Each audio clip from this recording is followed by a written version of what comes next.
आवश्यक है। पहले हमारा दर्शन सबसे पहले हमारा दर्शन स्पष्ट होना चाहिए, सही होना चाहिए। जो चीज को हम अगर अवरोध के रूप में देखते हैं तो हम उसको दूर करेंगे। वही चीज को अगर हम सुख के स्रोत, सिक्योरिटी के स्रोत के रूप में देखेंगे तो हम उसको चिपक के रहेंगे, उसको बढ़ाएंगे। ये नियम है। वेदांत हमें दर्शन देता है, और वो दर्शन की आंख से वो दर्शन हमारा हो जाए, और बस फिर वो विजन से अगर हम जगत देखेंगे तो हमें कैसा दिखेगा। निधिध्यासन में जो आरूढ़, वो प्रक्रिया में आरूढ़ व्यक्ति को अपने ही जीवत्व के, प्रकृति के अलग अलग आयाम कैसे दिखेंगे। तो के विमुच्य योग्य, हम्म कामम क्रोधम परिग्रहम विमुच्य योग्य है। क्यों विमुच्य योग्य है? उसके अंदर स्पष्टता है कि मुझे जो अनंत सुख चाहिए उसमें ये अवरोध है, उसमें ये मुझे बंधन के रूप में रखता है। उसका सरफेस पर एक एक्सपीरियंस या अपीरियंस वो प्लीजिंग हो सकता है, प्रायः होता है। फेस वैल्यू पर हो सकता है कि वो हमें हेल्पफुल लगे, लेकिन जिसके पास सही दृष्टि है वो उसको अलग कर पाएगा कि फेस वैल्यू तो उसकी सही लगती है लेकिन वो है मेड इन चाइना, तो उसको छोड़ो। ठीक है। वो मेरे लिए लायबिलिटी बनता है, नहीं कि प्रोटेक्शन का मीन्स। देखो, काफी चीजें हमारे लिए लायबिलिटी बन जाती है, फिर उसको हम धोते रहते हैं, मीन्स को उसको हम उसका बोझा उठाए रहते हैं। तो ये स्पष्टता इस निधिध्यासन के लेवल पर पहुंचे हुए जागृत व्यक्ति के अंदर है। परिणाम स्वरूप इवेंचुअली ब्रह्म भूत, माने कि अभी ब्रह्म के साथ उसकी एकता हो जाती है। जीवत्व भंग, अज्ञान, अविद्या का भंग। और जब इस प्रकार से उसकी एक ब्रह्म में एकता हो जाती है तो उसकी कैसे लक्षण होते हैं जीवन मुक्त के? तो प्रसन्नात्मा, न शोचति न कांक्षति, और सर्वेषु भूतेषु समः। हम्म, और प्रसन्नता कोई बाह्य परिस्थिति निरपेक्ष रहती है। देखो, सत्व गुण की प्रसन्नता भी ऐसी ही होती है, वो ध्यान में रहे। ये सूक्ष्म चीजें अभी आपको और अच्छे से क्लियर होनी चाहिए। सत्व गुण की प्रसन्नता भी बाह्य परिस्थिति निरपेक्ष हो रहती है, कि पहले मुझे अमुक व्यक्ति, अमुक प्रकार के रिस्पॉन्सेस, अमुक वस्तुओं की जरूरत थी, अभी नहीं है जरूरत, मैं अपने आप में आनंदित हूँ, स्वतंत्र हूँ। प्रसन्नता है। लेकिन वो प्रसन्नता भी, ये यहाँ पर प्रसन्नात्मा ब्रह्मभूत प्रसन्नात्मा से अलग है। वो भी अभी प्रकृति के एरिया में भी है। सत्व गुण गया, वो प्रकार की प्रसन्नता गई। और कोई भी गुण कांस्टेंट तो रहता नहीं है, कुछ समय तक, कुछ फेज के लिए वो स्वतंत्रता युक्त प्रसन्नता हमें मिलेगी। तो वहां पर सूक्ष्म चीज ये देखनी होती है कि वो गुण बेस्ड है, वो अंतःकरण बेस्ड है। सत्व गुण की प्रसन्नता, ये जो प्रसन्नता जो है यहाँ पर श्लोक नंबर 54 में, ब्रह्मभूत प्रसन्नात्मा, ये आनंद स्वरूप आत्मा की प्रसन्नता अंतःकरण में प्रतिबिंबित होती है। सीधी स्वरूपस्थ जो प्रसन्नता है वो वहां पर दिखती है, वो करण में दिखती है, वो करण, वो आनंद युक्त दिखता है। तो ये एक बड़ी सी एक डिफरेंस है। और फिर न शोचति न कांक्षति, सर्वेषु भूतेषु समः, ये सब बड़े बड़े लक्षण हैं। और सर्वेषु भूतेषु समः किसके बेस पर रहता है? कि उसको पता है कि कोई भी सुख, कोई भी सिक्योरिटी, कोई भी एक प्रकार का आनंद या पूर्णता मुझे जगत की कोई भी चीज नहीं दे सकती। इसीलिए कागज का टुकड़ा हो या पैसे का टुकड़ा हो, दोनों उसके लिए ये एंगल से समान है। ट्रांजैक्शनली उसकी जो वैल्यू होती है वो ठीक है, लेकिन दोनों सेम है। समलोष्टाश्म कांचन, ठीक है। तो कांचन और लोष्ट, हम्म, हम्म, दोनों समान है। किसके बेस पर? कि उस वो मुझे क्या देंगे? तो कुछ जीरो। वो मुझे कौन सा सुख देंगे? जीरो। वो कौन सी सिक्योरिटी देंगे? जीरो। कांचन ऑल्सो, लोस्ट ऑल्सो, ठीक है। मिट्टी ऑल्सो और सोना ऑल्सो। तो ट्रांजैक्शनल वैल्यू में व्यक्ति फंसा होता है। ये तत्व ज्ञानी उससे कंप्लीटली मुक्त हो गया है। साधक जैसे जैसे आगे बढ़ता है वो भी ट्रांजैक्शनल वैल्यू से मुक्त होता जाता है। उसका प्रेशर कम से कम हो जाता है। वो उसकी निशानी भी है। एक दृष्टांत देता हूँ। एक क्योंकि क्या है कि काफी साधक ऐसे कनेक्टेड रहते हैं मुझसे। तो एक साधक है, अच्छे वाले हैं, त्यागी है रादर। लेकिन उनको जो परिस्थितियां आती है अलग अलग प्रकार की, है ना, व्यक्तियों की या शरीर की स्थिति की, वो बहुत ही हॉन्ट करती है, उनके ऊपर बहुत प्रेशर डालती है। और फिर पैसे का भी आता है कुछ, जैसे फ्यूचर में कैसे करेंगे ये सब, वो सब लोग सोचते हैं ना इस प्रकार से। ट्रांजेक्शनली ठीक है, उसका जो भी है वैल्यू, कि 10 ईयर्स के बाद क्या, 15 ईयर्स के बाद क्या, है ना। फिर कहते हैं कि बेड रेस्ट के समय पर क्या, है ना, ठीक है। बेड रिडन जब होते हैं तो वो सोचकर ऐसे वो टेंशन में आ जाते हैं कि ये कैसे होगा सर, ठीक है। अभी भी ये हाल ऐसा है, ये व्यक्ति मुझे इतना सपोर्ट नहीं कर रहा है, तो आगे जाके तो सपोर्ट उसका कम ही हो जाएगा। फिर मैं क्या करूँगा? देखो व्यवहार का कितना प्रेशर। अच्छे साधक है है ना। हम्म, तो ऐसा नहीं कि पूरा प्रेशर लेकर घूम रहे हैं, लेकिन वो प्रेशर है।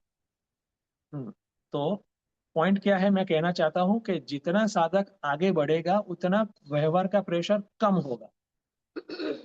व्यवहार है, ट्रांजैक्शनल प्रेशर कम होगा, तभी तो वो योग्य डिसीजन ले पाएगा, व्यवहार के एरिया में भी और आध्यात्म या फिर परमार्थ के एरिया में भी, अपनी आध्यात्मिक उन्नति के एरिया में भी। अंडर प्रेशर व्यक्ति तो बायस ही रहेगा, बात खत्म हो गई, है ना। तो वो बात मैंने उनको समझाई थी। अभी कितनी समझ में आई वो देखना है मुझे। अभी दूसरी बार बात करते हैं तब पता चलेगा, या फिर उनके निर्णयों से पता चलेगा, है ना। तो ये होता रहता है ना।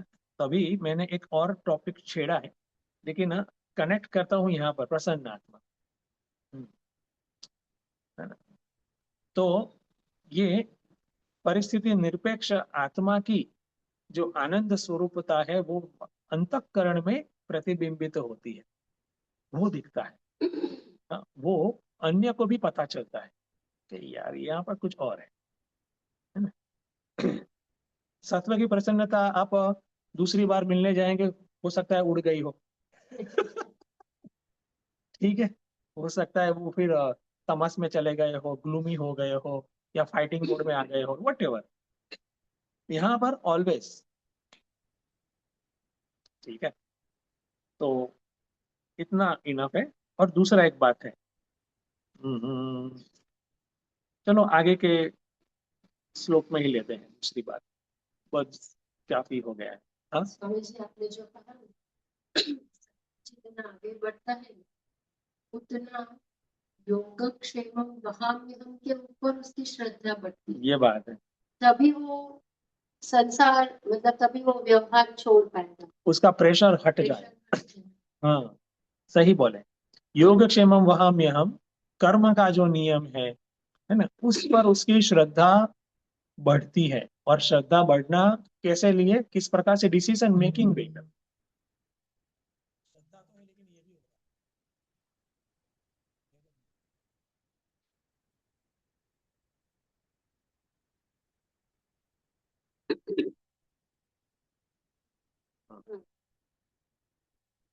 और कई बार ऐसा होता है स्वामी जी कि हम हमारा खुद हाथ में सब लेके चलते हैं, तो कहीं फंसने की है ना, तो हम क्या करते हैं, हम डिसीजन लेके एक बात करते हैं। जैसे आप साधक की बात एग्जाम्पल बोले तो मुझे ऐसा है कि ऐसे साधक हम भी कई बार ऐसा करते हैं कि ऐसे ऐसे व्यवहार में फंस गए हैं, तो मैं क्या करूं, मैं कैसे इसको संभालूं, ये क्वेश्चन के बदले हम कहते हैं अब ये है तो मैंने डिसीजन लिया है, सब सिर्फ इन्फॉर्म करते हैं कि अब मुझसे ये नहीं हो पाएगा, we are just living, quit. Quit, we are just quitting. तो फिर कहीं ना कहीं ये बात आ जाती है कि हमारा आधार हमने हमको ही बना दिया। अगर हमारा आधार हमने गुरु महात्मा या ईश्वर को बना के रखा है, तो हम उसके पास रहेंगे कि मुझे ये करना है, पर संसार में व्यवहार में अभी ये बात आ रही है, तो how to solve, you guide. पर हम क्या है, हम खुद ही डिसीजन ले लेते हैं, फिर हम गुरु महात्मा और भगवान को हम डिक्लेयर करते हैं कि ये है, अभी नहीं हो पाएगा, अभी आपको बाद में मिलूंगा। हाँ, और उतने रीजन इतने इतने हैं, आप सही बोला ना, मैं सही बोला ना, तो गुरु महात्मा के कहा है सही।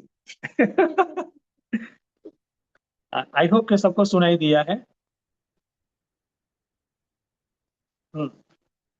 ओके, तो इतना रखते हैं। और हम गुरुदेव की कमेंट्री में हम थे कहीं पर, फर्स्ट पैराग्राफ हो गया था ना, ऐसा कुछ।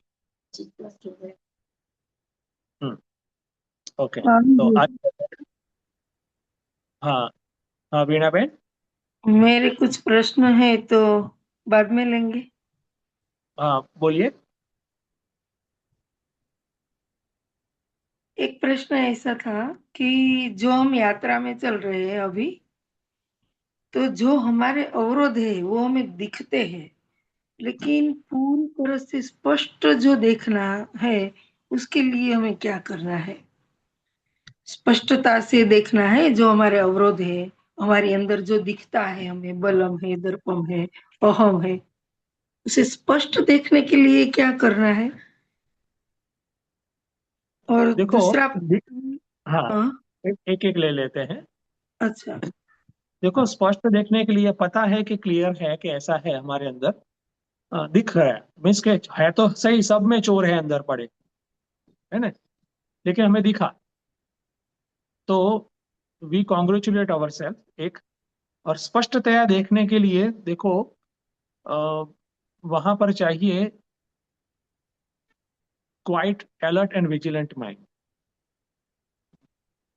बस यही एकमात्र जरूरत है स्पष्ट देखने के लिए। तो स्वामी जी, इंग्लिश में जो बोला ना वो आप हिंदी में कन्वर्ट गुजराती, करके बोलिए। हाँ, शांत मन चाहिए, अलर्ट मन चाहिए।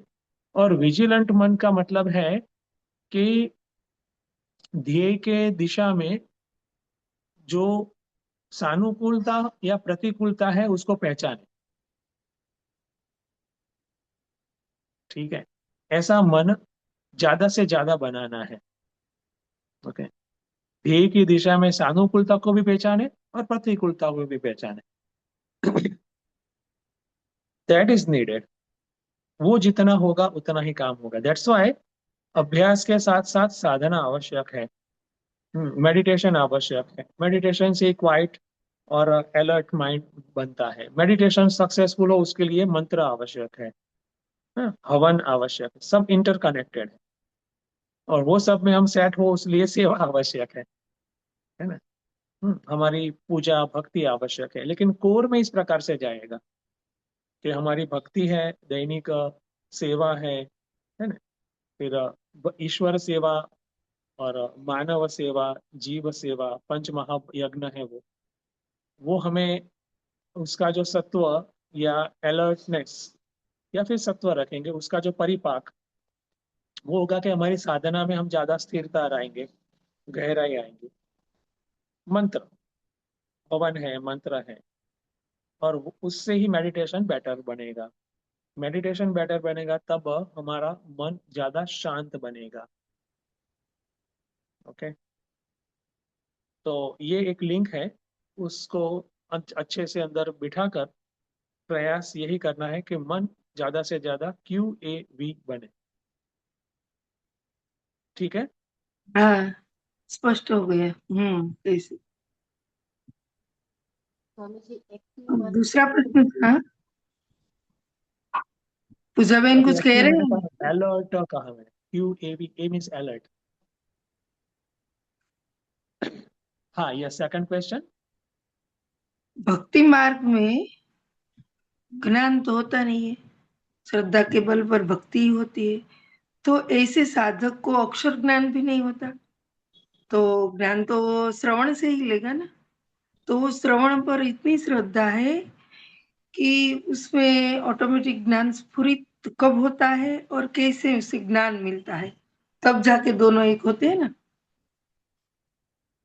ये तो गड़बड़ है। ये बहुत ही गड़बड़ विचार है, ऐसा कहूंगा, और अच्छा, समाज में विचार ही बहुत अच्छे से गड़बड़ है। चला हुआ है तो ना। भक्ति मुझे मार्ग की जो है उसे ज्ञान कब स्फुरित होता है? हाँ, मैं बताता हूँ। पहले तो ये गड़बड़ विचार है, गलत विचार है कि भक्ति मार्ग में ज्ञान होता ही नहीं है। आप भगवान की सिर्फ भक्ति करो, सेवा पूजा ही करो, है ना, श्रद्धा से ही सब काम हो जाएगा। ऐसा नहीं होता है। चाहे जितने जोर शोरों से समाज में कहा हो लोगों ने, कोई इवन महात्मा ने भी कहा हो, है ना, लेकिन उसको समझने की आवश्यकता होती है। महात्मा ने कहा तो कुछ होता है, लेकिन समझने की आवश्यकता होती है। लोगों ने कहा है तो वहां तक गड़बड़ है। क्या गड़बड़ है, मैं बताता हूँ कि भक्ति मार्ग या भक्ति प्रधान ऐसा रखेंगे, है ना। वो मार्ग में श्रद्धा की प्रधानता होती है, भक्ति युक्त साधना की प्रधानता होती है। ज्ञान नहीं होता, ऐसा नहीं होता है। हम्म, ठीक है। पूरी भगवत गीता में आप देख ले तो कहाँ पर भक्ति योग ही देख ले, चैप्टर 12। ठीक है। उसमें जो भक्त के लक्षण कहे गए हैं, भक्त जिस प्रकार से आगे बढ़ता है, उसके स्टेप्स कहे गए हैं, वो ज्ञान से अलग नहीं है। एक है। हम्म, दूसरा, भक्ति के जो भी ग्रंथ है वो भी वहां पर भी ज्ञान से लिपटे हुए हैं, है ना। जैसे भागवत जी है, रामायण है ना, भागवत जी को ही रखते हैं, तो वहां पर तो वेदांत का अच्छा सा डीप ज्ञान है। हाँ, अभी एक ये बात है कि कुछ अंश हम अलग करते हैं,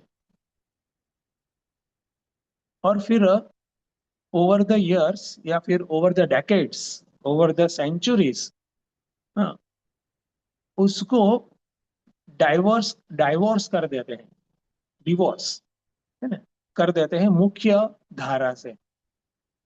जैसे मैं एक एग्जांपल देता हूँ, सुंदरकांड है। ठीक है, सुंदरकांड कितनी बढ़िया चीज है। हम्म, तो सुंदरकांड रामायण का भाग है। ठीक है। तो सुंदरकांड जब फेमस होता है, फेमस हो गया अच्छे से, तो उसकी अलग से किताबें भी आने लगी। हाँ, उसकी अलग से किताबें भी आने लगी, और सुंदरकांड का अलग से पाठ भी होता है, एक्सक्लूसिव। पूरे रामायण का पाठ नहीं, सिर्फ सुंदरकांड का पाठ। अच्छी बात है। और उसकी अलग से किताब भी है जो हमें सहायता दे, है ना। लेकिन हमारी अंडरस्टैंडिंग फॉर्चुनेटली अच्छी है कि वो रामायण का भाग है ना। फॉर्चुनेटली समाज में भी इस प्रकार से कि ये रामायण जो है उसका ही एक पार्ट है। लेकिन अगर ऐसा हो गया, ऐसा कर दिया गया जो भी, कि सुंदरकांड अलग चीज और रामायण अलग चीज, ठीक है, तो वो गड़बड़ हो जाएगी, है ना। फिर वहां पर झगड़ा भी हो जाएगा, देखो सुंदरकांड में तो ऐसा ही कहा है ना। इतना ही करो। तो सेम चीज जो सुंदरकांड में फॉर्चुनेटली नहीं हुई है, भक्ति मार्ग में अनफॉर्चुनेटली हो गई है। कि भक्ति अलग, ज्ञान अलग, और बाकी सब चीज अलग। चलो भक्ति अलग और बाकी सब चीज अलग, है ना। उसको हमने हाईलाइट करने के लिए अलग से एक पैकेज बनाया, अच्छी चीज है। लेकिन वो जो मूल विचारधारा या मूल दर्शन या मूल अध्यात्म का एक पार्ट है। ऐसे अंडरस्टैंडिंग बनाए रखनी चाहिए, वो जरूरी होता है ना। जी तो सर ये जी। बड़ा सा एरिया है समाज में। ठीक है, पूरा पंथ के पंथ भी है उसमें। कि फिर वो प्रोटेक्टिव मोड भी आ जाता है वहां पर, क्या क्या बोलूं मैं अभी तो, है ना। तो वो जो विचार है ना, वो हमें बाय नहीं करना है। पॉइंट ये है मेरा। हाँ हाँ, वो मैं समझ गई। तो ये मोटा मोटा सब समाज में देखते हैं, वो नहीं देखना है। उसके वो गलत है। पूर्व जन्म के संस्कार के अनुरूप ज्ञान है ही उसके पास। होता ही है। हम्म हाँ, और इसलिए जरूरी यही है। अ, देखो महात्मा लोगों का, गुरुदेव का, अभी सरकार भी प्रयास कर रही है कुछ ना कुछ के गीता के बेस पर जीवन का गठन हो। ये गड़बड़ी नहीं होती, है ना। फिर मैं तो कर्मयोगी हूँ, मैं भक्ति में भी नहीं मानता, अरे ये क्या गड़बड़ है। देखो ये भी गड़बड़ करते हैं। मैं तो बोलो भक्ति के बगैर कर्मयोग भी नहीं हो सकता, भक्ति के बगैर ज्ञान योग भी नहीं हो सकता।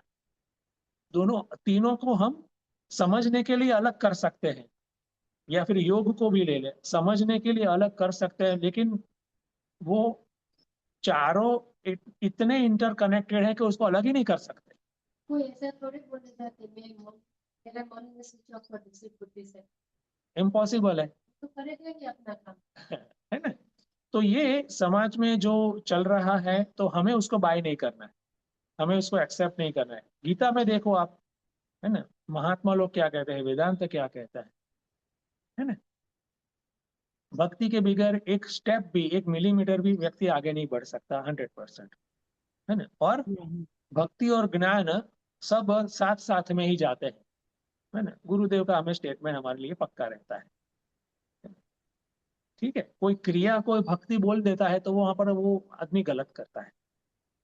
हाँ वो हाँ। आदमी हो अब या ग्रुप हो, हम्म संस्था हो, है ना। हमें इतना बोल्डनेस अभी लाना चाहिए, है ना, विचारों हम्म में। है ना, हमें हम्म उनके सामने कोई फाइट नहीं करनी है, लेकिन हमारी स्पष्टता ऐसी हो, है ना। तो हमें ऐसे ही देखना है। जो गंगा सती थी उसका ये जीवन नहीं देखना है। ये जीवन भक्तिमय था, लेकिन पूर्व जन्म में उसके साथ जो संस्कार आए वो ज्ञान से, क्योंकि उसमें अष्टांग योग भी दिखते हैं उसके भजन में। तो ज्ञान के बिना तो है ही नहीं। हाँ, ये देख। तो उसमें ज्ञान है ही, है ना। हम्म। और ये सब बड़े बड़े एग्जाम्पल्स हैं। गंगा सती है, मीराबाई है, नरसिंह मेहता जी है, वो बड़े बड़े एग्जाम्पल है। तो वहां पर तो वो एंड प्रोडक्ट आपको दिखता है, हम सबको दिखता है। लेकिन प्रोसेस हमें जो देखनी होती है वो हमें ग्रंथों से देखेंगे, या फिर कोई महात्मा महापुरुष के उपदेशों से हमें मिलेगा। अच्छी बात है। यस पूजा। स्वामी जी, भक्ति में मन जो है, भावना जो है, उसको कोई आलिंगन चाहिए। हरिओम मैम। स्वामी जी, मैम का आवाज नहीं सुनाई दे नहीं रहा। सुने, लाओ तो करते हैं।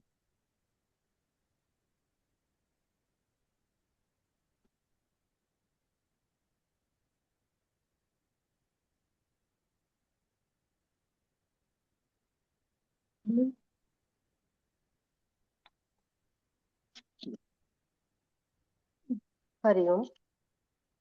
भक्ति में जो भावना प्रभाव की प्रधानता होती है और भाव को कोई आलम्बन चाहिए, तो वहां पे आलम्बन ईश्वर बनता है।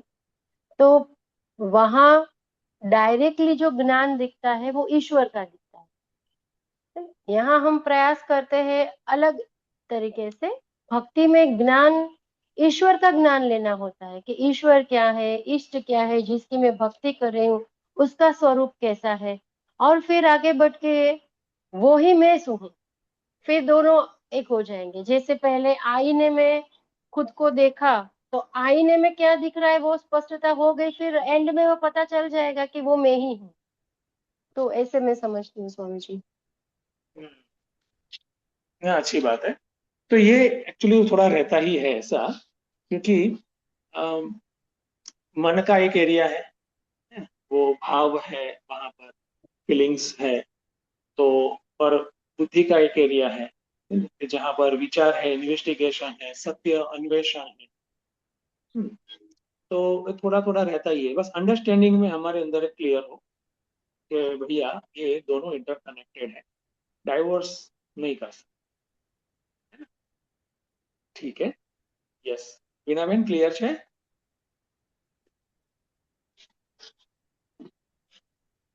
ओके। हाँ स्वामी जी।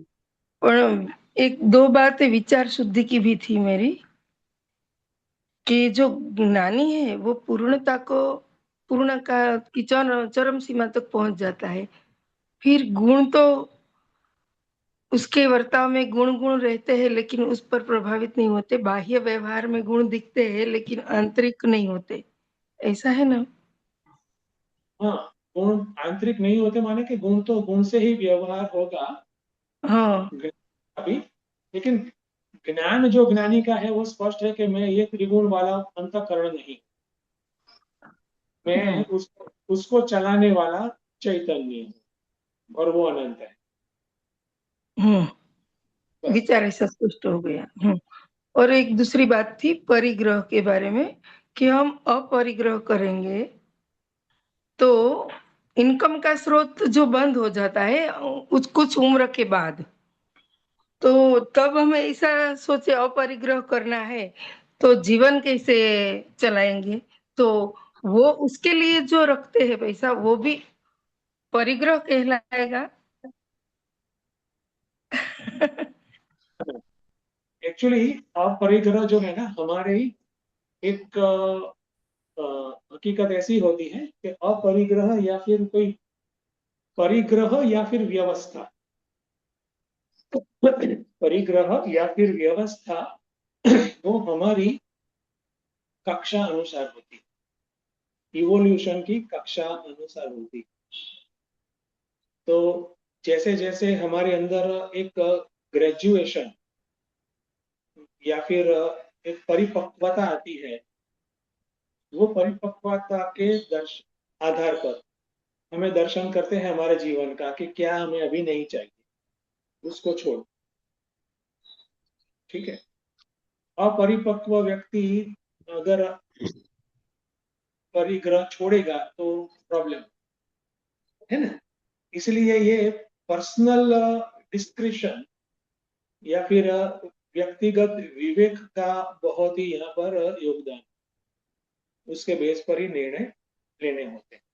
रोड में अच्छे से समझना ही है ना। अनिकेत ऐसा क्या, अनिकेत का मतलब क्या है, अनिकेत होना चाहिए, अच्छी बात है वगैरह, विविध है ना? लेकिन हाँ, जो स्पष्ट हो गया। है वो हमारी परिपक्वता का जो लेवल है तद अनुसार होंगे। स्पष्ट हो गया स्वामी जी, समय के साथ होता है सब। हम्म। परिपक्वता के साथ मैंने काफी ऐसे देखे। जैसे विवेक बुद्धि खिलती है ना, उसी के मुताबिक चलता है सब। उसके मुताबिक ही, जैसे कोई लोग, मुझे पता है कि अ, जैसे अंदर चैतन्य जागृति हुई, परिपक्वता इस प्रकार की बड़ी वाली, तो उनके पास कुछ लाख या कुछ करोड़ रुपए थे, बस सब कुछ सब दे दिए, खत्म। और फिर वो एक जगह पर बैठ गए एकांत। एक्चुअली कोई आश्रम में ही चले गए, एक्चुअली ऐसा ही है। तो मेरा कुछ नहीं, ऐसी बात है। तो अगेन वो स्टेज के बेस पर जाना है। ठीक है। ओके। हाँ, एनीबॉडी एल्स? ओके, तो आगे बढ़ते हैं गुरुदेव की कमेंट्री में। गुरुदेव से सीखेंगे। पैराग्राफ 1 हो गया है ना जी। पैराग्राफ 2 से आगे लेते हैं। पैराग्राफ 2 तुझे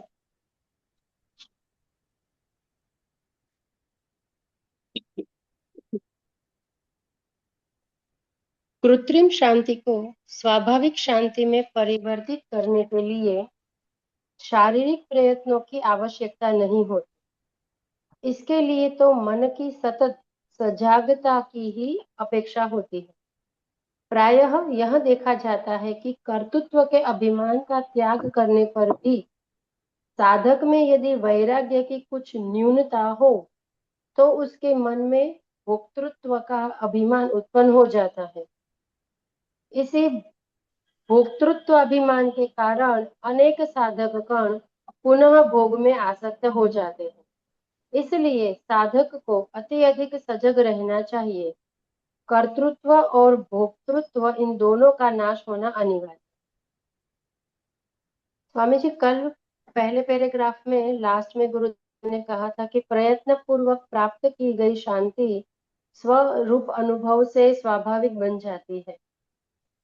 उसी बात को थोड़ा आगे, उसी में से थोड़ा आगे गुरुदेव बता रहे हैं कि ये जो कृत्रिम शांति है उसको अगर ये यहाँ पे बताया है प्रयत्न पूर्वक की शांति, कृत्रिम शांति माने के प्रयत्न पूर्वक की जो शांति है उसको स्वाभाविक शांति में परिवर्तित करने के लिए शारीरिक प्रयत्नों की आवश्यकता नहीं है। माने बाहर से उसको कुछ अलग से करना नहीं है कि मैं ये क्रिया करूं वो क्रिया करूं इससे ये मेरी शांति है वो बनी रहेगी, या मैं फिर से उसको मैं स्वाभाविक शांति में कन्वर्ट करने के लिए बाहर से ये प्रक्रिया करता रहूं। ये स्वाभाविक शांति के लिए उसको आंतरिक परिवर्तन करना जरूरी है। और आंतरिक परिवर्तन में क्या करना है, गुरुदेव बताते हैं कि जो कर्तृत्व अभिमान है उसका त्याग करना, यानी दूसरे शब्दों में अहंकार का पूर्णतया त्याग करना। जब अहंकार का त्याग होगा तभी कर्तृत्व अभिमान का त्याग होगा। उसके बिना वो कर्तृत्व अभिमान का त्याग भले भाव से हो सकता है पर एक्चुअल में नहीं हो पाएगा। तो अगर थोड़ा सा भी अहंकार अगर अंदर साधक में रह गया है ना, असावधानी से वो कहीं छुप के रह गया है, तो वो कर्तृत्व अभिमान के एंगल से वो वापस आ जाएगा उसके अंदर। और जितना वो अंदर रह गया है उतना साधक का वैराग्य भी कच्चा होगा। बाहर से लगेगा, उसको अंदर से भी लगेगा कि पूर्ण वैराग्य है, बाहर भी दिखने वाले को भी लगेगा कि ये वैराग्य मतलब इसको भी कोई किसी चीज में आसक्ति नहीं है, पर अंदर सूक्ष्म में कहीं कुछ कुछ छुपा होगा, कहीं कहीं राग छुपा होगा। और वो जो छुपा राग है, छुपी आसक्ति है, वो फिर से उसको विषयों में ले जाए। और जैसे ही वो विषय में जाएगा तो वो स्वाभाविक शांति में जब तक ये अंदर सूक्ष्म रहा है वो अंदर स्वाभाविक शांति बनेगी ही नहीं। वो वापस जो उसको लगती थी कि ये मेरी स्वाभाविक शांति हो गई, जैसे वो आसक्ति या राग के एरिया उसके सामने आएंगे वैसे ही उसकी शांति चली जाएगी, वैसे ही वो कर्तृत्व और भोक्तृत्व दोनों में आ जाएगा, है ना। तो इनडायरेक्टली गुरुदेव बताते हैं कि अगर स्वाभाविक शांति चाहिए, ब्रह्मभूत सही मायने में बनना है, तो अहंकार का पूर्णतया त्याग होना जरूरी है।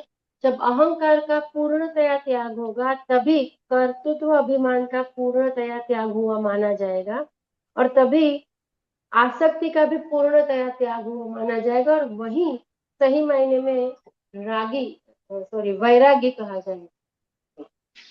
तत्व स्वामी तो अल्टीमेटली साधक को वहां पे सजग रहना। Okay good. यहाँ पर एक बात अभी क्लैरिटी चाहिए ज्यादा। कर्तृत्व अभिमान वो साधक ने रिनाउंस कर दिया है अच्छे से, you know, sincerely, bottom of the heart, जो भी बोले अलग से। लेकिन गुरुदेव यहाँ पर कहते हैं कि भोक्तृत्व अभिमान, आई एंजॉय थिंग्स, पॉइंट ये है ना। और वो जो क्योंकि भोक्ता बने रहता है, I want to enjoy the world, I want to enjoy my surroundings, that is a भोक्तृत्व अभिमान। और वो छिपा हुआ कर्तृत्व अभिमान, ऐसे देख, ऐसे वो साइन है उसका। तो गुरुदेव यहाँ पर पहले तो ये कहते हैं, है ना, और जब भोक्तृत्व का एक अंदर एक बोध रहता है या फिर भाव रहता है, तो वो हमारे मन को भी कंटामिनेट करता है, हमारे मन को विक्षेपित भी करता है। शुरुआत में आनंद आनंद मजा मजा, लेकिन उसके पीछे ही क्या होता है, विक्षेप, उसके पीछे ही आता है डिपेंडेंसी, वो सब घुस जाता है। और फिर उसके पीछे ही क्या आता है, कर्तृत्व, अभी उसको मेंटेन करो, हाँ, उस व्यक्ति को या फिर वो चीज को फिर से लाओ, कर्तृत्व। गेटिंग? तो ये इम्पोर्टेंट है। और ये सब काफी चीजें एक्शन लेवल पर ना भी हो, लेकिन मेंटल लेवल पर भी हम अगर भोक्ता बने बैठे हैं ना, we just enjoy the surrounding for example, ऐसा कुछ ग्रॉस चीजें खानी या ऐसा ना भी हो कोई हायर लेवल पर, लेकिन फिर भी भोक्तृत्व, अभिमान वहां पर रहता है, और दैट वे ईगो या अहंकार मेंटेन रहता है। ठीक है, ठीक है। स्वामी जी, इसलिए वैराग्य, इसलिए वैराग्य, वैराग्य वैराग्य मेवा भयम, वैराग्यम एवं अभयम, ऐसा वैराग्य चाहिए कहाँ पर, भोक्तृत्व के एरिया में। कोई भी जगत की जो भी आनंद देने वाली चीजें हैं, उसके प्रति वैराग्य, उसको छोड़ना, रिनाउंसिंग, फिर अंतर हो, और अंतर प्लस बाह्य भी हो। इसलिए वैराग्य का महत्व है। इसके अभाव में या फिर जब वो कच्चा होता है तो भोक्तृत्व अंदर से बना रहता है कि मुझे तो सब पता है, मैं अंडरस्टैंडिंग के साथ एंजॉय कर रहा हूँ, वो सब चलता रहता है, वो खेल है, वो गेम है, हमारे ही हम स्वयं को ही थोड़ा बुद्धू बनाते हैं ऐसा। ओके। स्वामी जी, तो कर्तृत्व को निकालने के लिए व्यक्ति जो प्रयास करता है वो है कि आई डोंट डू, मैं नहीं करता हूँ, निमित्त मात्र। निमित्त मात्र। पर भोक्तृत्व में है तो फिर आई एंजॉय, वो ऐसा तो बोल ही नहीं पाएगा आई डोंट एंजॉय, वहां पे भोक्तृत्व वो कैसे अभिमान का, सावधान रहे? भोक्तृत्व अभिमान निकालने के लिए वैराग्य है, दोष दर्शन है। ठीक, दोष दर्शन है। भज गोविंदम में क्या है, कौन सा है, प्रतिपक्ष भावना, ऐसा शब्द है। तो वहां पर दोष दर्शन करेंगे, तब जाकर वहां से निकलेगा भोक्तृत्व भाव, और इतना सूक्ष्म होता है, पता भी नहीं होता है। मतलब वो ऐसे वहां पे भाव नहीं रख सकता है, उसको वहां पे डायरेक्ट काम ही करना पड़ेगा, काम ही है ना? करना। वहां पे तो वो भाव रख सकता है कर्तृत्व में, तो कि मैं नहीं करता हूँ, ईश्वर करवाता है, मैं निमित्त मात्र हूँ। पर भोक्तृत्व में वो कोई भाव नहीं रख सकता है, उसको डायरेक्ट वर्क ही करना पड़ेगा। रख सकते हैं भाव, ऐसा तो आउटराइट नहीं कह सकते, इसलिए वहां पर भक्ति चाहिए। भक्ति अगर ऐड करते हैं, साथ में रखते हैं ना, तो इस प्रकार से रखते हैं कि ये भगवान ने सिचुएशन मुझे दी है, और मैं उसमें प्रतिकूल में जैसा रहूं, ऐसा ही अनुकूल में भी रहूं। एंजॉय में तो वो कोई भाव नहीं रख सकता है ना, आई एंजॉय, सिंपल बात वहां पे खत्म हो गई। खाया मजा आया, पिया मजा आया, खत्म ही देखा हो गया। मजा आया। पर ऐसा ही होता है, जीव में ऐसा ही इस प्रकार से भाव रहता है, क्योंकि हमारा अनुभव इस प्रकार से ही बनता है। वो जो अनुभव है उसके भी ऊपर राइड करना चाहिए कि ये भगवान ने दिया है, और मैं कृतज्ञ हूँ भगवान को, हम्म उसके ऊपर भी राइड होना चाहिए। हम्म, वहां से उसको हेल्प मिली। वहां से ही मिलेगी। जैसे करता है तो मैं ही करता हूँ ना भैया, मैंने ही किया, मैंने ही बोला, लेकिन उसके ऊपर मुझे एक अवेयरनेस रखनी है कि मैं निमित्त हूँ। तो सेम वे यहाँ पर भोक्ता में भी ऐसा कर सकते हैं। ये प्रसाद है। प्रसाद है, भगवान का प्रसाद है तो ना। वो कम हो गए वहां से, वो हाँ, कटेगा ही कटेगा, क्योंकि वहां पर जो ग्लोरी है भगवान की है, नहीं कि वस्तु की, है ना। कि वो प्रसाद में पेड़ा आया तो भी ले लेना है, करेला आया तो भी ले लेने का है ना। हर रोज पेड़ा बनाते हैं और प्रसाद प्रसाद करते हैं, वो नहीं, है ना। करेला आया तो भी भगवान का प्रसाद, तो क्या होगा, भगवान का प्रसाद या भगवान वो हायर बन जाएंगे, मोर पावरफुल बन जाएंगे। ये भक्ति तो है। एंजॉयमेंट वस्तु से नहीं, भगवान से लिया। भगवान से ज्यादा मिलता, जो सुख राशि है, रसो वही सह, वहां से सीधा मिले, ये ऐसे टुकड़े पर नहीं। मुझे एक और भी क्वेश्चन था आगे के पैराग्राफ से। तो आगे तो आने दो। बिफोर अच्छा, अर्लियर, ये आगे का मतलब ये ऐसा होता है कि आगे मैंने क्या, अर्लियर, अच्छा पहले का। हाँ, आपने कहा स्वामी जी कि सात्विक सुख जो है वो भी प्रसन्न आत्मा के सुख जैसा लगता है, पर वहां पे डिफरेंस है ना। वो सात्विक सुख, आपने ऐसा कहा कि सात्विक सुख का भी कोई आधार नहीं होता, मैं ऐसा समझी जो आपने बोला उससे। पर तभी मेरे मन में थोड़ा ये कंफ्यूजन चल रहा था कि सात्विक सुख में भी सात्विक आलम्बन तो होता है ना। ओके, मैंने जो कहा था मैं कहता हूँ, सात्विक सुख परिस्थिति विशेष पर निर्भर नहीं रहता है, जिसको कहते हैं परिस्थिति निरपेक्ष सुख, है ना, वस्तु निरपेक्ष सुख। मीन्स के एक पर्टिकुलर राजसिक और तामसिक में क्या होता है कि मुझे particular setup, particular way, particular person ऐसा चाहिए, तभी मुझे आनंद आएगा उसमें।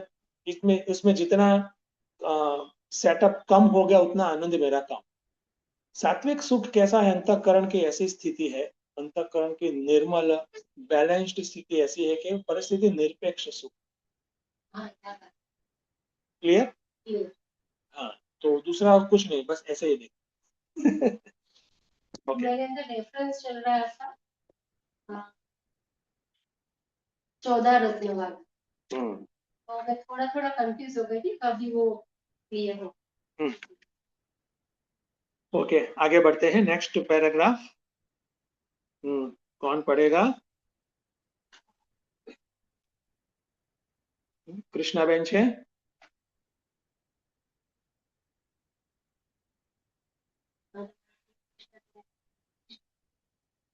अच्छा, कृष्णा बेन भट्ट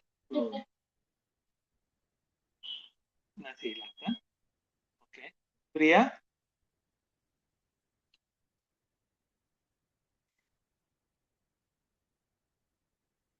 પ્રિયા પણ નથી કે અવાજ નથી આવતો?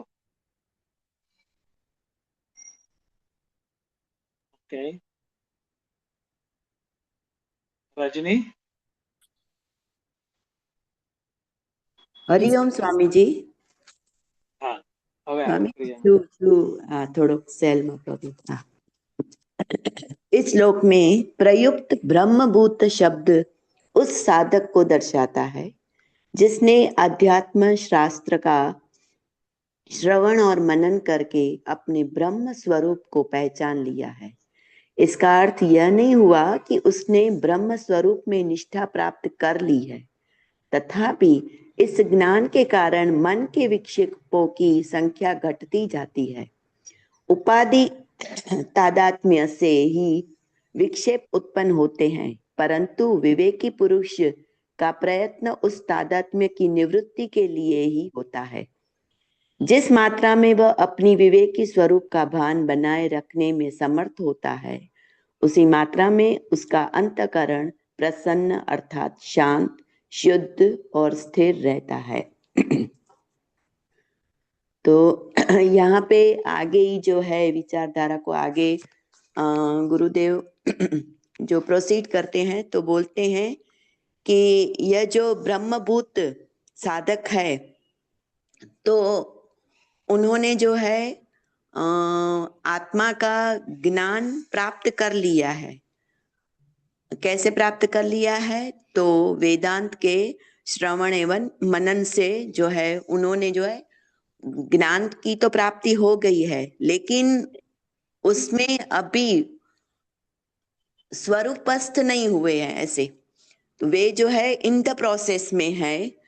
तो अभी थोड़ी बहुत मात्रा जो है वो प्रकृति के साथ तो है ही, थोड़ा बहुत जो तादात्म्य कुछ अंशों तक अगर प्रकृति के साथ तादात्म्य होता भी है तो क्या होएगा, उसके कारण विक्षेप हो जाते हैं और उसी विक्षेप के कारण ही दुख की प्राप्ति होती है।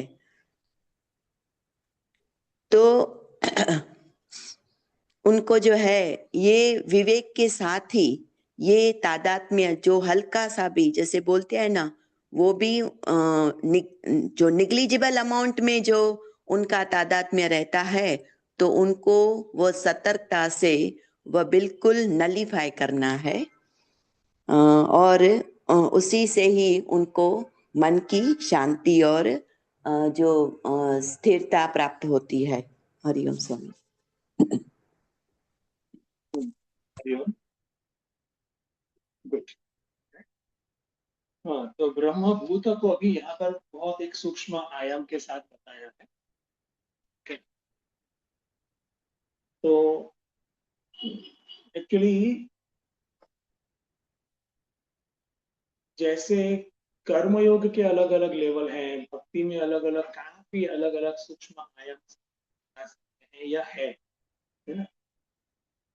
साधना के अलग अलग आयाम है। वैसे ही ये निधिध्यासन में जैसे जैसे आगे बढ़ता है वो महान और ब्रह्म का संस्पर्श हो गया है, हो रहा है, उसमें फ्रीक्वेंसी बढ़ रही है, वो पूरा एरिया काफी अलग अलग आयाम या लेयर्स से युक्त है और उसको एक्सप्लेन भी किया है अच्छे से अन्य शास्त्रों। काफी अन्य शास्त्रों में इस प्रकार से उसको एक्सप्लेन भी, ठीक है। ये आत्म साक्षात्कार क्या है? अभी देखो आत्मा काफी अलग अलग, कई बार अगर आपने पढ़ा हो, क्योंकि बुक्स तो सब अलग अलग लेवल्स की बुक्स हम भी है, तो ऐसी भी एक 6 वर्ड्स मुझे याद आते हैं कि आत्म साक्षात के बाद भी साधना होती है, तभी तो रियल साधना होती है। उसका मतलब क्या है वो समझना पड़ता है, आत्म साक्षात। तो यहाँ पर भी इस प्रकार से ही कुछ बात है। ब्रह्म संस्पर्श और ब्रह्म के साथ एक होना, उसमें जो एक सटल डिफरेंस है उसको यहाँ पर गुरुदेव एक्सप्रेस करते हैं, हाईलाइट। पॉइंट ये है हमारे लिए कि जितना ब्रह्म के साथ कनेक्शन हुआ, संस्पर्श में शब्द है इसको, उतना वो प्रसन्न आत्मा देना, उतना न सोचती न कांक्षती, ऐसे देखे उसको ऐसे, तो थोड़ा समझने में आसानी होगी।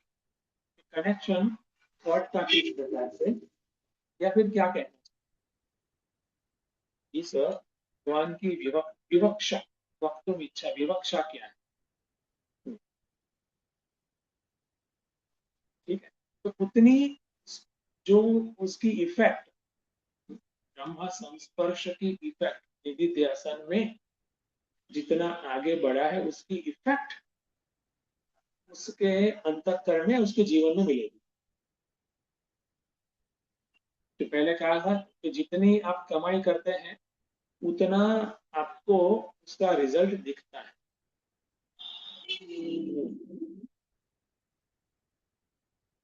ट्रांसफॉर्मेशन रूपी कमाई का रिजल्ट तुरंत दिखेगा और वो भी परमानेंट। नहीं, ऐसा नहीं बात यहाँ के आप शुभ कर्म करो आप, और रिमोट फ्यूचर में कब वो भी पता नहीं आपको फल मिलेगा। जैसे ट्रांसफॉर्मेशन हुआ वैसे उसका फल तुरंत ही, और वो भी परमानेंट, ठीक है। इतना रखेंगे, अच्छा। Yes. ऐसा समझ, मतलब ऐसा ट्राई कर रही हूँ मैं समझ कि एक है जो श्लोक में बताया ब्रह्म भूतः, यानी कि जिसको ब्रह्म का, जो खुद ब्रह्म हो गया, स्वस्वरूप में जो स्थिर हो गया, वो ब्रह्म ही बन गया, है ना। और उसके जो भी लक्षण है, गुरुदेव हमें यहाँ पे मतलब हमारा ध्यान इस तरफ अटेंशन हमारा ड्रॉ कर रहे हैं कि जो आपने बताया ना अलग अलग आयाम, एक होता है कि साधक ये प्रयत्न करता है जब श्रवण मनन और निधिध्यासन के द्वारा, तब नॉट एज अ ग्लिम्ब के बाद का स्टेज, कि उसको एक बार ये अनुसंधान हो गया और अभी तक वो उसमें गुरुदेव ने लिखा ना उसकी निष्ठा नहीं बनी, तो वो टूट गई। वो फिर से बनाने का प्रयत्न करेगा, फिर हो सकता है कि कुछ लंबे समय तक बने, फिर से टूट गया, सही, फिर वो प्रयत्न चालू रखेगा। तो वो जो बीच वाला जो स्टेज है ना, वो गुरुदेव ने हमारे लिए रख दिया, ऐसा, वरना हम वो स्टेप पकड़ ही नहीं पाते। हमको लगता है या तो ये या तो ये। हाँ वो नहीं होता, सही बात, वेरी गुड, वेरी गुड। मे भी उसको मैं एक फेमस एग्जाम्पल, सबको पता है, बिजली ने चमकारे मोतीड़ा परोवे पानी, that is a famous example. What is बिजली ने चमकारे? मीन्स दैट ब्रह्मभूत, ब्रह्म संस्पर्श, उसमें काम हो, मोतीड़ा, इसका अंधेरा नाश होगा, अज्ञान का अंधेरा नाश होगा, तब जो मुझे खजाना मिला उसको कहा है मोतीड़ा। और मोतीड़ा परोवे क्यों? पूरी माला बनानी है, पूरी माला बनानी है। और कैसे बनाएंगे आप? जब जब बिजली गिरेगी तब तब ही आप मोती परो सकते, और इवेंचुअली क्या है, पूरी माला बनाओ। ये ओके। स्वामीजी हरिओम। હા સ્વામીજી તો હું મારો અનુભવ કહું કે જ્યારે જ્યારે સાધનાથી એક ધરખમ લેવલ બદલાઈ જાય તો એ આ ચમકારો જ ગણવાનો ને, એક સ્ટેપ તાત્કાલિક આપણે ઉપર વધી જાય તો એને વીજળીનો ચમકારો કહેવાય ને? ના, એને વીજળીનો ચમકારો ના કહેતા, સારી વસ્તુ છે કે એને ખાલી ટ્રાન્સફોર્મેશન કહો તમે, એ ઈઝી રહેશે। વીજળીના ચમકારાને બ્રહ્મભૂત સાથે જ રાખો એમ, હે ને, એ આપણી માટે હેલ્ધી રહેશે, આપણને કશું ખબર પડે, હે ને, એ આપણું એક ટ્રાન્સફોર્મેશન, ધેટ ઇઝ ગુડ, એક લેવલ અપ ગયા, એ બરાબર છે। ओके, तो यहाँ तक रखते हैं, और अभी announcements and then aarti. Swami ji, yes Priya. Swami ji, ब्रह्म भूत को ब्रह्म ज्ञानी रख सकते हैं? सादी भाषा में चलेगा। क्योंकि गुरु ग्रंथ साहिब में गुरु नानक जी ने ब्रह्म ज्ञानी के लक्षण बहुत ही विस्तार से बताया है ऐसे। हाँ, तो वो विस्तार से समझना पड़ेगा। ब्रह्म ज्ञानी चलेगा, दैट इज फाइन, लेकिन वो अपने आप में बहुत ही बड़ा इन्वेस्टिगेशन, अन्वेषण का विषय है। जी सर। કૃષ્ણાબેન છે કે નથી? તમે પહેલા બોલી ત્યારે હતા નહીં, નથી કૃષ્ણા, તો you announce? Priya, can you announce about workshop? કેમ કે છે શું વર્કશોપ છે? આ વખતે વર્કશોપ પ્રિયા? હા, હરિઓમ। દર 1.5 કે 2 મહિને આપણે અવાજ મને નથી આવતો। हाँ स्वामी जी, आज थोड़ा गले में प्रॉब्लम है। ओके, हाँ, इस संडे आने वाला जो कमिंग संडे है, उस संडे को पाठशाला का वर्कशॉप है। पाठशाला में जितने भी बच्चे, युवा और पेरेंट्स जो भी पार्टिसिपेट करते हैं, उन सब का वर्कशॉप है, और उसका समय है 9 से 1। 9 से 1 उसका समय है।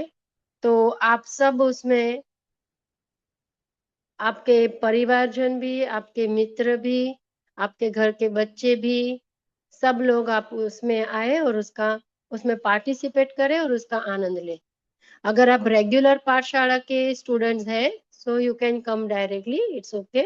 अगर आप रेगुलर पाठशाला के विद्यार्थी नहीं है तो आप एक बार अभी प्रिया बेन को आप जानते हैं ग्रुप में, तो आप प्रिया बेन से बात कर सकते हैं। तो अगर कोई विशेष चीज लानी है तो आपको पता चल जाए, और उसका एक्सपोर्ट रजिस्ट्रेशन होता है, वो वहां पे आने के बाद भी हो सकता है। और आप इस वीक में भी अगर आप रेगुलर पाठशाला के विद्यार्थी नहीं है तो करवा सकते हैं। अस्तु। वंडरफुल। पाठशाला